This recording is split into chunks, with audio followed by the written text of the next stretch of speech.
کرده گفته کنه جنگ و جنجالنده شیخا سوام کرده گفته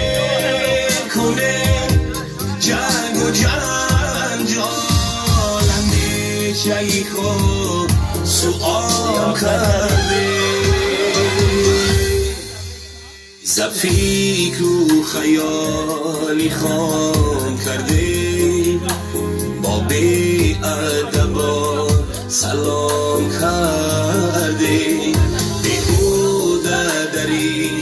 دیار خود را